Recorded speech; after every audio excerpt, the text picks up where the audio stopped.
Poetry Center, bringing poetry to Patterson since 1980 at Passaic County Community College.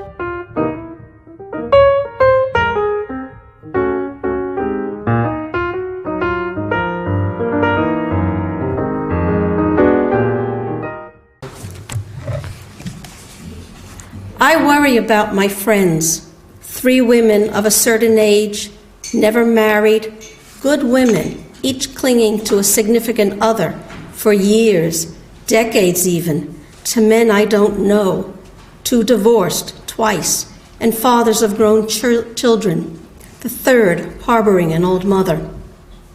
These are good men, best friends, these women tell me, who make them laugh and feel less lonely. So they hang on, knowing in their heads this is the best they can have with such men, fearing in their hearts they will never have more, doing their best to keep his eyes not wandering, but steady on them. All 3 live apart from their men, in separate towns and tolls away, not knowing what the other does without them at that distant port. I worry about these friends, these good, lonely women, because of the men they love. I want to smack them, instill in them some sense, then hold them when they fall apart. I see them and recognize how willingly I almost became one of them a long time ago with the man I have carried with me all these years.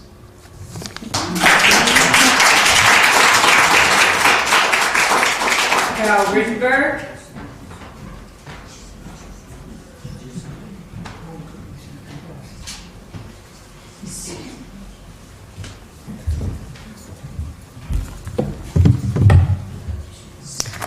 I grew up in Patterson on Governor Street eons ago, and this poem is one small glimpse into a little bit of that time.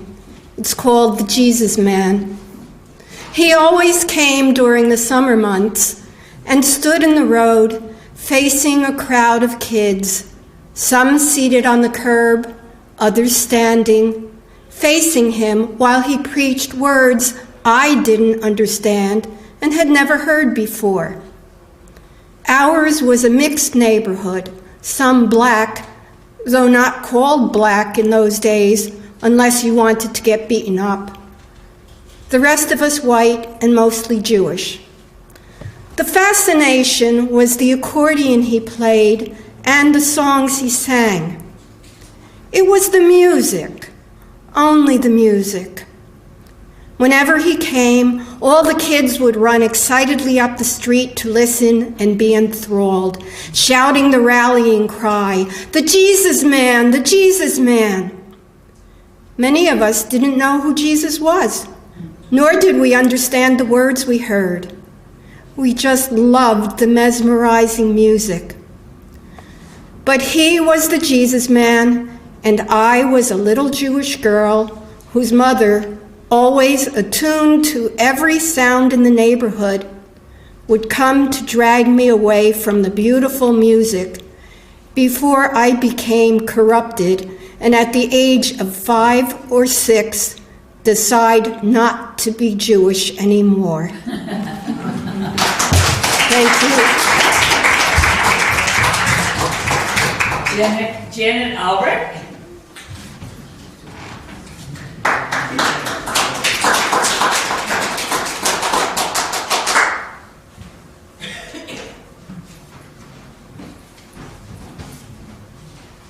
Janet there? Yes. In the back.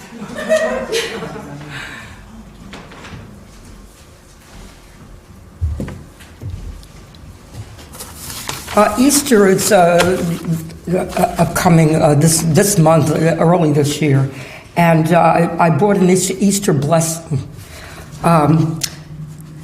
Please grant me peace and protection on this day of resurrection, and give to me serenity, a lifetime of tranquility. It's a very short poem. I usually read Irish laments at this time of the year, but that happened to be an Easter blessing. Okay, but I did bring an Easter lament from my mother. I wrote this several years ago. The cross of loss. I bear the cross of loss since you have left this earth, the homeland of our birth, devoid of hope and mirth. I bear the cross of loss since you have left this life, fraught with pain and strife, as deadly as a knife. I bear the cross of loss since you have left this sphere, rife with doubt and fear, as you're no longer here after many a year. So that's dedicated to my mother, who used to come to every reading with me until the end of 2008. And I just want to announce that we're having a reading at the an Irish-Italian reading at the Englewood Library to celebrate the feasts of St. Patrick and St. Joseph. And the featured readers are Glenn Early, Mary Walsh from Hackensack, and myself, and maybe Fausta Weir if she returns home. So that'll be on March 12th at 6:45, and there'll be an open following the features. So hopefully you'll join us. Thank you. And Naisha, I can't really read your handwriting. Purvis? Yes. Okay, AKA Romans 8. I love that. Hello, you beautiful young men and women. I want to say I'm happy to be here, and I do also want to put that I do put God first in everything I do. I recently was saved this year, and I know that we are all different, but there is one language which is universal, which is pain and joy, and God can fix all that for us. So I just want to put that out there. Honey, raise that mic. Okay. This is kind of, yeah. Okay. The first one I'm reading is not titled, and I wrote it a while ago, so bear with me. I'm beginning to understand that this is the life I'm living, but this is not His plan. Lately, I've been wondering where I'm going, where I'm headed, and where I've been. They say trust God because our life is in His hands. But what do you do when there are no footprints in the sand? You see me, I tattoo a smile on my face because no one needs to know that I really feel out of place, wondering if they'll judge me if they see me in this place. Sometimes I feel like I'm in a spiritual tug of war, and He keeps on knocking. Why is it so hard to open the door? Don't get me wrong, because whenever the pastor speaks, I listen and I take heed. And sometimes I feel like he's talking directly to me. But living holy is hard. It's kind of like pulling teeth. It might not be what you want, but it's exactly what you need. And just when you thought everything was going great, somehow everything flips and you wind up back in the same place. And now you're wondering and thinking to yourself, why do I keep making the same mistakes? But don't sweat it, because this is just a test of faith. Say a prayer in Jesus' name, and then you wait. So I'm taking a gamble. I'm putting all my cards on the table, and my life is the one that is at stake. And if eternal life is the deal, well, then that's the chance I'm willing to take. I have another one. This next one is called The Race. In the beginning, I was determined until failure introduced himself to me. And I no longer had a drive for success because I had lost my only spare key. So disappointment was my only friend. And over a period of time, I borrowed so much love, I didn't have enough to lend. So pain became my backbone. Temptations began calling me every second. And since I didn't have enough money to pay karma back, my good luck got disconnected. I began climbing a ladder of rejection. And to fill the empty void, I turned to drugs, alcohol, and men for affection. Sins and iniquities began flowing through my veins like a bad infection. And when I looked in the mirror, the picture staring back at me was far from my reflection.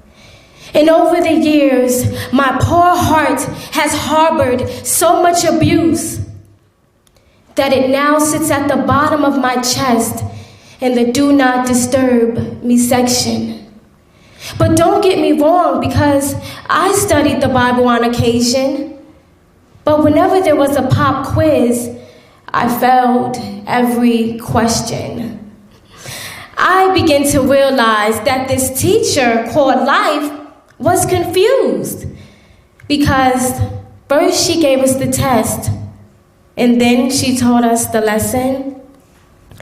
But you see, God was my GPS. But I'm so hard-headed, I have a hard time following directions.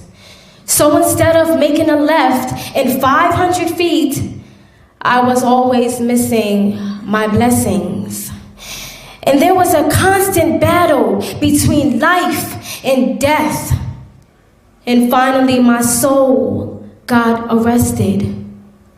But my flesh was found guilty of being addicted, and I was sent off in chains to be convicted.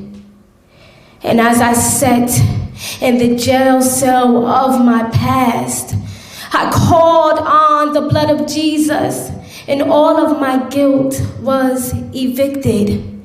I yelled at the top of my lungs, "Devil, get thee behind!" And all of my burdens were lifted. I suddenly felt the presence of God in my heart. And since I've been without him so long, we shall never be apart.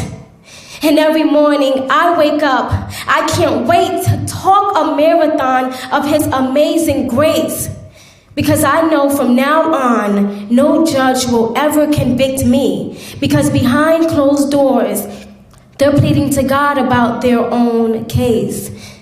See, all this time, the devil tried to trick me by making me believe I was always in last place. But Jesus, who is the author and the finisher of our faith, was behind it all. So therefore, I was always winning the race. Thank you.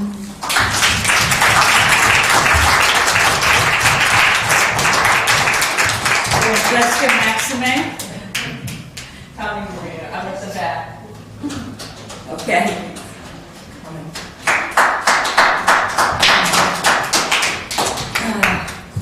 Thanks. Hi, everybody. Thanks for sticking around. This is fun. I didn't anticipate reading today, but as Maria requested that we do from the workshop this morning, I will read you what I wrote today, I guess. This one is called, I guess I'll call it the bottom drawer of my mother's bureau. My first cat, Lily, had her first litter in the bottom drawer of my mother's dark-stained, wooden, claw-footed bureau. She chose the underwear drawer because it was soft, and while my mother didn't have much silky underwear, she did have a few silky nightgowns. My mother, a doctor, never had pets growing up and didn't realize it would have been a good idea to get an outdoor cat like Lily spayed. I was 5 when I remember seeing her in that drawer, the mucus and amniotic fluid, all in a puddle with my mother's cotton underwear and a pile of wet kittens. There were 5 of them, so small. I remember their little pink tongues, tiny teeth, their mouths sucking on Lily's teats for milk. She wasn't an especially friendly cat and went out hunting for birds and mice, and while she slept outside overnight sometimes, mostly she slept with me and kept me warm. There's a photograph of me with those kittens after they'd grown to be a few weeks old, my long dark hair in ringlet curls, parted in the middle, held on each side with bolitas, ponytail holders. I'm sitting on the back porch in summertime with one of the Angelini girls, Martha. We each held 2 kittens in our hands, displaying them for the photo, proud of these little fur creatures, amazed by their gaping mouths, their growing paws. And it was from that same back porch that I used to spin and throw Lily, torturing that cat in a way that only someone with evil would. I would turn around and around again and again up on that porch and then throw her off, seeing if, in fact, she would land on 2 feet, and laugh at how, based on the centrifugal force of my whirls, she'd end up only being able to walk in circles, not a straight line, for nearly a minute. I don't know if my half-brother Watson spun Lily first and if that's where I got the idea, but I know that I whirled her around and tossed her at least once just to show him what it looked like. This cat, this same creature I'd snuggle with at night, this mother toward whom I became the animal. This morning, my Louisa walks toward me on the parquet wooden floor in a straight line with a visible limp. I don't know why she can't put as much weight on her front paw as she used to. I do know part of the reason her leg may be traumatized is because I might have thrown her down off my high bed one too many times, or a bit too roughly, after she'd started licking my face at 5 a.m. before I was ready to wake up. I've taken her to the vet, and he said it was a spinal injury. He gave her antibiotics and a cortisone shot, but Louisa isn't getting any better. I have pet insurance and could take her back for an x-ray, but my mother asks me whether I really want to know what they might find. Arthritis? There's nothing to be done about it. She's already 9 and starting to show her age. Cancer? What kind of treatment does one reasonably give a cat, even one with pet insurance? A broken bone, one that hadn't healed well, would serve as a reminder that perhaps it really was me that caused her pain. Louisa, this cat, has saved my life more than once. She's seen me through my breakup with my ex, the shelving of my book, my moves to Florida and New York City.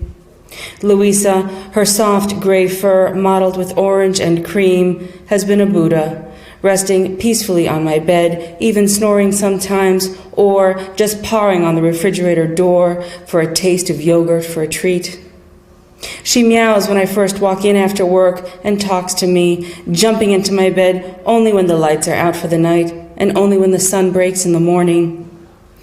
To think I used to torture Lily, my first cat, and revel in her confusion disgusts me.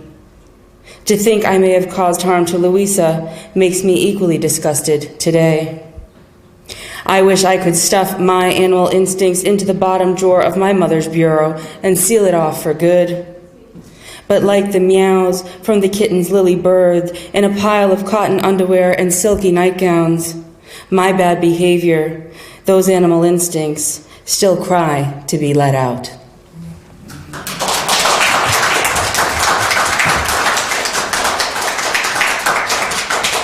Eileen Van Hook.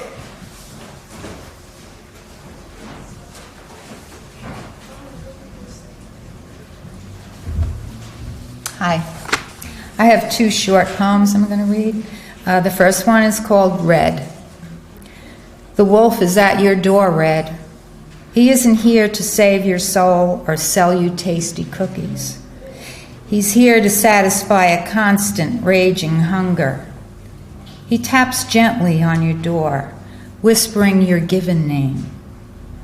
Only that oaken door and your threadbare cape stand between you and those teeth gleaming in the darkness. Do not be tempted by his pitiful whining or the blood-curdling howls that will follow. Don't do it, Red. Do not lift that latch. Crone. Bones are visible now beneath her onion skin. Ankle bones, knuckle bones, castanets clattering without rhythm or joy. Teeth are broken or gone, as are their replacements. No matter, her current nourishment needs neither tearing, grinding, nor taste. Her once bright eyes have dulled, but she has seen enough to bruise, harden, finally break her heart. And yet, she wanders the dark woods of fading memories, gathering her blessings in a berry basket.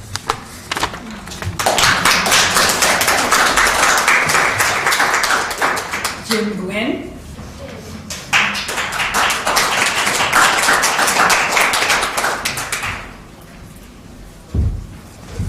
Hey folks, I want to draw your attention to a couple events in the calendar. You probably get the calendar in your PDF, I get that, but I picked this one up here so I only can read it since I don't have a little device to read from. 2 events upcoming Tuesday, this coming Tuesday. I'll be reading at the Bridgewater Library as part of the Somerset Poetry Group. Bridgewater is Bob Rosenblum's event. You can see him for other information if you need it. I'm honored to read with Laura Boss and Sharon Olson. And on Thursday in Montclair, I hope you'll come out for this. It's a long-running series that's sponsored. The hosts are Maria Gillen and Laura Boss. It's been going at the Montclair Public Library for at least a couple of years, maybe 3. Before that, it was at Barnes & Noble for many years, and at the other Barnes & Noble for years before that. So now it's at the Montclair Public Library in Montclair on 50 South Fullerton Street. See this thing. It's an open mic event. All you, if you come out and read, you're part of the event. You are the open mic, okay? So come on out and support this series. I'm going to read a poem called Shopping for Shoes with an Ex-Girlfriend Who Shall Remain Nameless. I always told X that her life was lived upside down, that her nose ran and her feet smelled. As for me, I can't smell much of anything after I've had a couple drinks, and I don't run because I have flat feet. So it was always a worthy chore when I went shoe shopping with X before I knocked back a few. She happened to know the bargain places. I had the car, and she could carry her end of our new repartee. So I usually said, sure.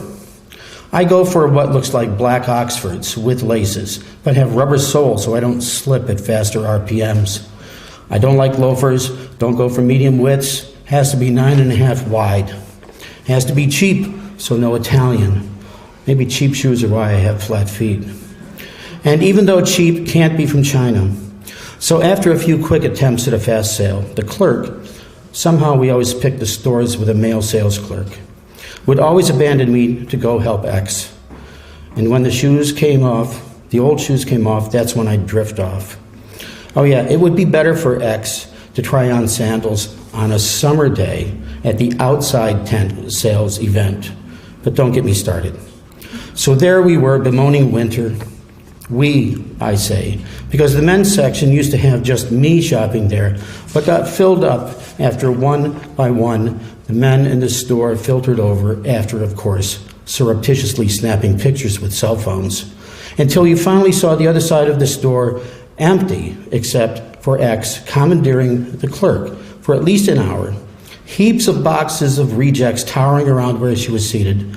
Until she'd come sauntering back, I'd ask if she found anything. She'd say, no. Then ask me how I made out, and I'd say, no. And when we left, I'd say, sorry to the clerk, and try to tip him for his time. But as always, he'd refuse, say he didn't mind, and I'd say, it's all right if you tell me she has great legs. And he'd hold both hands in front of himself as if to say he no longer understood English, or as if to ward me off like I was an immigration agent. And in the car, she'd usually ask what was next on the agenda, and I'd say, my feet hurt. Let's go drinking for a few hours. And as I fired up the Le Mans, I'd wonder if I'd have to spend the rest of the night with her inside a Bukowski poem.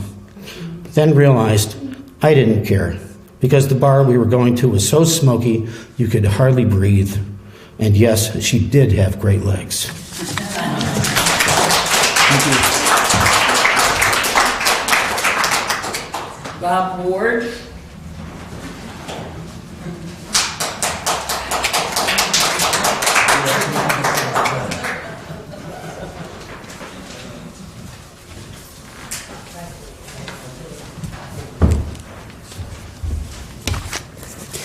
These are a couple of things I've written about something that's very immediate and raw. At 6 o'clock this morning, I had to go over to Clara Mass ICU, where my sister came down. We met the doctor. My mother's not doing well. She's now 94. And the doctor suggested something I hadn't heard about before. I'd always figured that when they talk about hospice, they talk about sort of withdrawing some of the things that are keeping you alive. But he's suggesting something called comfort care hospice, where they aggressively keep treating all the symptoms, but they also call in the hospice people just to make somebody comfortable. So this is called the slow passing. If I exaggerate, if I say to myself that she is always in a semi-vegetative state, then it is easy to say her care plan is over the top.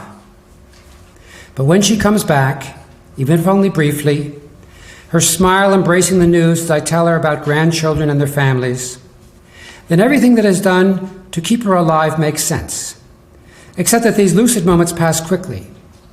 What is constant are the bills, which I don't pay, because the government provides everything: medicine, doctors, a wheelchair, aides who feed her a special diet, all overseen by a giant computer, an entitlement for every citizen over 65, paid for with money borrowed from future generations, a plan that allows her to sit up, eyes closed, watching TV, 94 going on 100, a plan to keep changing her diapers until she can lie motionless, waiting for the monitors to go flat, so we can begin to forget how she lingered and remember how she used to be. And I want to contrast this with another poem I wrote last spring about an animal I met when I took an early walk right before sunrise. It's called Another Lazy Dawn.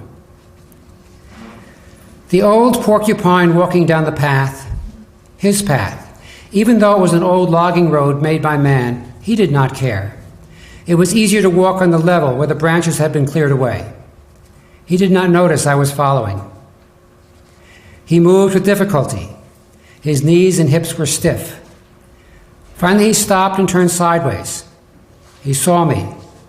He flared his hindside quills, not aggressively, but just to let me know.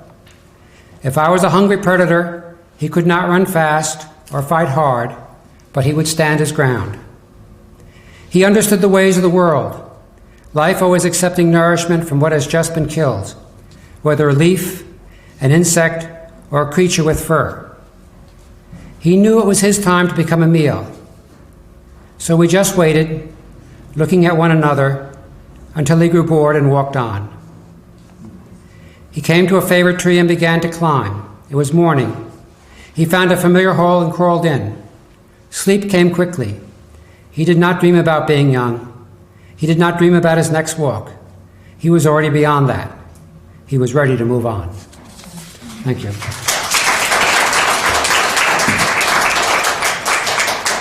Bob Rosenblum.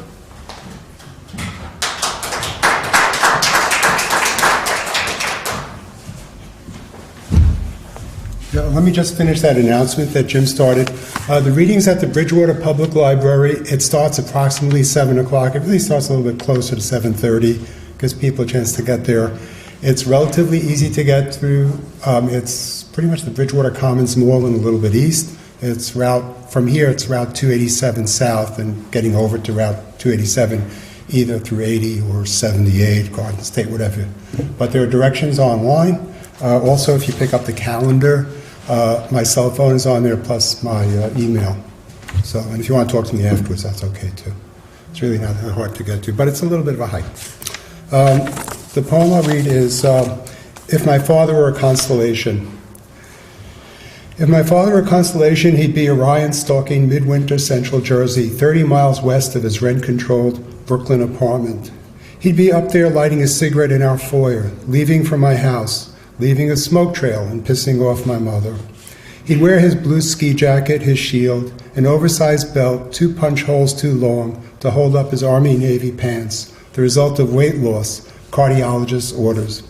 Not only retired on a post office pension, but dead and gone, easy to spot in a field of fallen stars. It'd be the same small talk. How are the kids? What are they up to? Could you use some extra money? He'd twirl that club around, deliver up a dead lion to our table.